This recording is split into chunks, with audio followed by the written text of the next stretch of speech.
All right, so now we're going to look at the Boolean data type, which is basically true or false, right? So logical true, logical false. So when defining a Boolean in JavaScript, you use lowercase and you do not place the text in quotes. So to do that, you would just basically do something like this. So it's just something like let x equal true. So that's Boolean true. Note that's different from true or true. So it has to be lowercase. And also, if you don't want to put it in quotes, if you put it in quotes, then that's going to be treated like a string as opposed to a Boolean type. And then the same thing for false. So if we did let y equal false, that's correct. Again, false in uppercase wouldn't work. False in title case wouldn't work. And then false in quotes wouldn't work. So it's just lowercase false outside of quotes. So those are Boolean true and Boolean false. And those are effectively your only options. One thing that's kind of interesting is to look at how numbers or strings are treated if you try to convert them into a Boolean.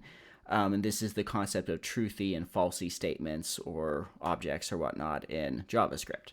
So for example, if we did something like, let's do console.log, and then we're going to use the Boolean function, which allows you to convert something to a Boolean data type. Then we're just going to put in here the word true. So this is string, so because it's in quotes, it's not the logical true or the Boolean true. All right, so if we run that back, we get back true. Right, and that's not quoted, it's string. Actually, let's do this instead. We'll use type of. Oops, did I do that wrong?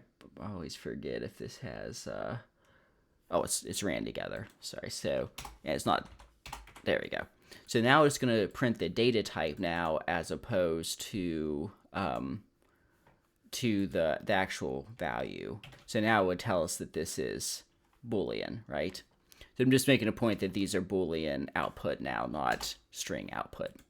Okay, so what if we put in false now? So the string false as opposed to the string true. So what I would initially think would happen is that would return back false. But if we run that, you can see that it doesn't. It actually turns back true. So effectively, any text will return back true. To get back false from, to get back false from a string, then you'd want to do an empty string. So now we have false. Let's try with a space there. So there we get back true. So even an empty space is considered true. So basically, if you convert a string to Boolean, if it's just an empty string, then it's going to return false. If it's a string with anything in it, even just a single empty space, then that is going to be true. Now for numbers, let's just do this with like 1. So number 1 will return back true. Any other, any number larger than 1, put in 2 there, will also return back true. Negative values will also return back true, so like -2. True.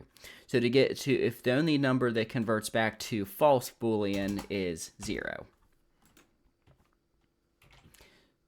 Okay, so for numbers, basically if it's 0, then you get back false. If it's anything else, you get back true. Again, for strings, if it's a string, even just an empty space, then it's true. If it's an empty string, then it's false. So that's kind of the concept of truthy and falsy in JavaScript.